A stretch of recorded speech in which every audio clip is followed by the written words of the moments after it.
These are this afternoon's top stories. CPL to host celebrity charity match at Warner Park. Public Workers Union plans to take industrial action. And Greek Finance Minister defiant before Greek referendum. Good afternoon and welcome to ZIZ's Midday Newscast. Today is Thursday, July 2nd, 2015. I am JD Keynes. In news on the national scene, Chief Executive Officer of the Caribbean Premier League, Damian O'Donoghue, says he's looking forward to tonight's celebrity charity match. He said last year's match was a hit and he thanked the government for inviting CPL to the federation.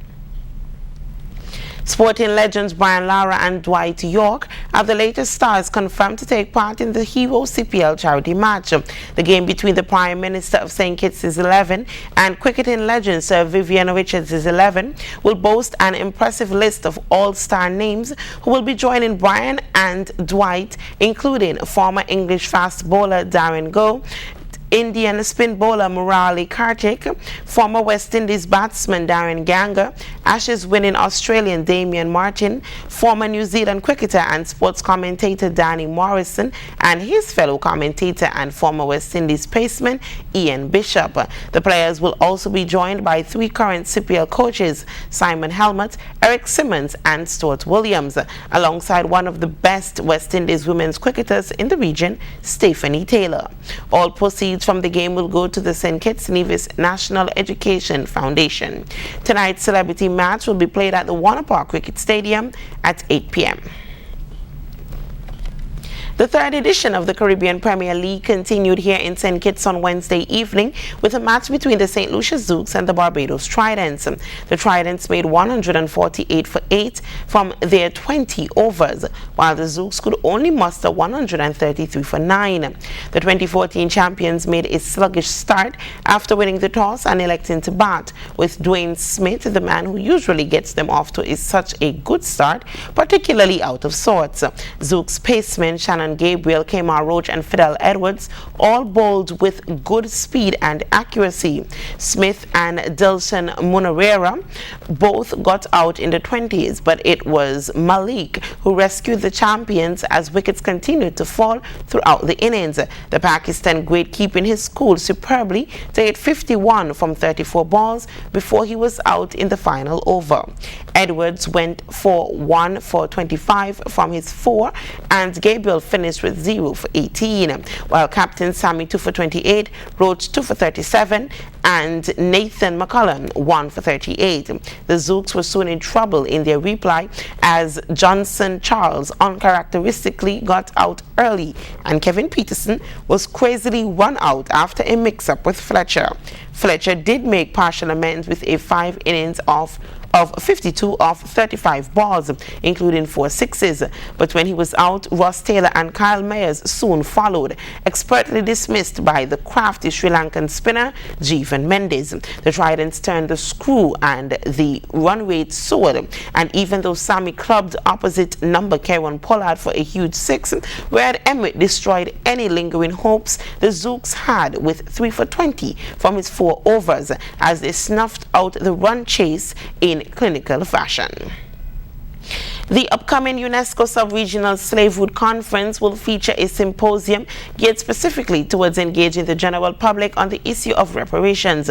Chair of the UNESCO Scientific Slavehood Committee, Neris Dockery, says reparations is a very important and current topic among Caribbean people, especially since it is championed by several heads who are in the process of launching a case against the British government. We will try to devise modalities as how everyone across the region can work together to advance everything that we're trying to do in terms of remembering our heritage and preserving our historic memories and promoting what we have to offer by way of culture in the Caribbean. The theme for the symposium is the fight for reparations in the Caribbean sub-region, pipe dream or reality. The general public will have the opportunity to engage a panel of experts, which will include Sir Hilary Beckles, chair of the CARICOM Reparations Commission. We will be happy to have give an opportunity to the public to interact with Professor Beckles and other professors who will be at the symposium, who will all be here to provide expertise and to guide the plenary sessions of the conference and to participate in the symposium. So the public can feel free to come out, ask their questions. We know it's a highly controversial issue, yes, and we expect that we're going to have a very lively debate, and we're really looking forward to that particular side event.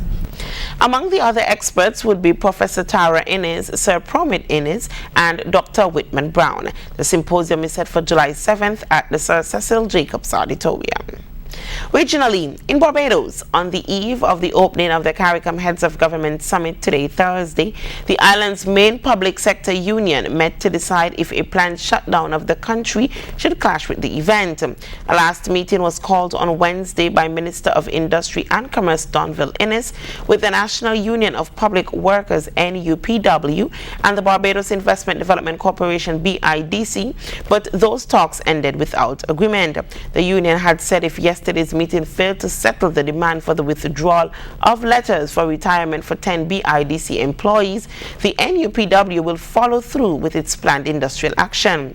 A visibly disappointed Acting General Secretary Rosalind Smith says the union's position now is no retreat, no surrender. Our positions have not changed and the NUPW position remains the same. There's been no agreement on either side, and therefore the NUPW now will take the next step where we will strategize and take some form of industrial action. Minister Innes said the BIDC was on proper grounds for retiring the employee, who he said accepted the offers to go home, but he, Innes, appealed to the union not to take any action that would disrupt today's opening of the CARICOM Heads of Government Summit. Therefore, I would wish that there not be any disruption to our services or within our space at this point in time. But if others feel otherwise, I can only ask that good common sense, respect, and decency be allowed to prevail. Workers at Kensington Oval walked off the job on Wednesday armed with placards to protest non-payment of back pay. They said they were owed a total of $60,000 dating back to 2008. In St. Lucia, the National Initiative to Create Employment, NICE, has collaborated with the National Council of and for Older Persons to host a seminar for health officials who work with persons with Alzheimer's. Manager of the Comfort Bay Senior Citizens Home, Gertrude Gustav, was one of the facilitators of the workshop, which sought to educate workers on how to tend to older persons with Alzheimer's.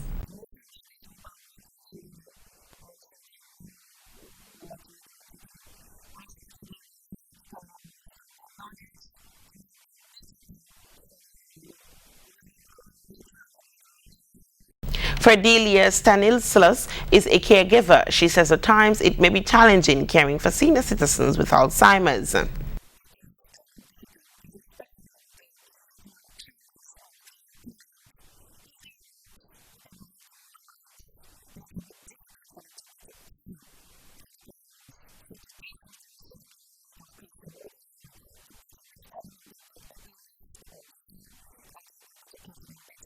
Alzheimer's is the most common form of dementia, a general term for memory loss and other intellectual abilities serious enough to interfere with daily life. Internationally, Greece's finance minister says he will resign if Greece votes yes to the country's most important referendum in its history. This comes as Eurozone finance ministers have ruled out any further talks on a fresh bailout for Greece until the country holds its referendum on Sunday. Meanwhile, Greeks will be asked to accept a reject proposals made by creditors, with Greece's prime minister urging a no vote with the finance minister agrees. More in this Euro News report. The Greek finance minister has reiterated the Syriza government's defiant stance ahead of Sunday's referendum on the country's bailout terms. Yanis Varoufakis backed his prime minister's recommendation of a no vote, saying the government may resign if the result goes the other way. He told Australian radio that Syriza would cooperate with whoever took over. Compounding nerves already jangling ahead of Sunday's vote, opinion polls contradict each other. 1 gives the Yes campaign a 4-point lead. An earlier survey gave the No camp a 9-point lead, while finding that support for the government's stance had fallen. This morning again saw long queues of pensioners waiting to receive payouts from the limited number of banks that have opened. For many Greeks, scenes like this symbolise the state of the country, with the referendum widely seen as determining whether Greece will stay in the euro. Eurozone finance ministers have ruled out further talks until after the vote. In this developing story, police are responding to reports of shots fired at the Washington, D.C. Navy Yard. The Navy has confirmed that the facility is on lockdown. On its Twitter feed, a post made at 7:59 a.m. states, "The Navy Yard is on lockdown, shelter in place."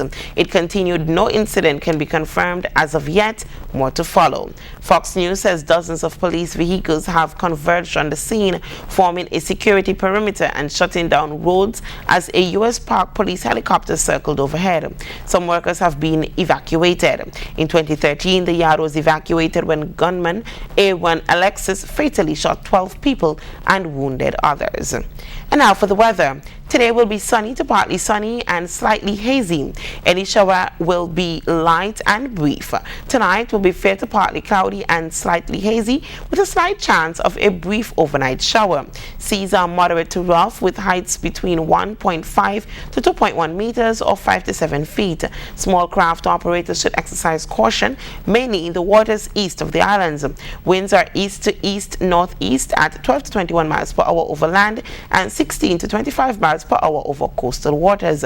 Temperatures will reach a high of 27 degrees Celsius or 81 degrees Fahrenheit. Sunset for today will be at 6:49 p.m. and sunrise for tomorrow will be at 5:40 a.m. And that brings us to the end of ZIZ's Midday Newscast. Join us this evening for the details of these stories and more. I have been your presenter, JD Gaines. Thanks for tuning in. Have a great afternoon.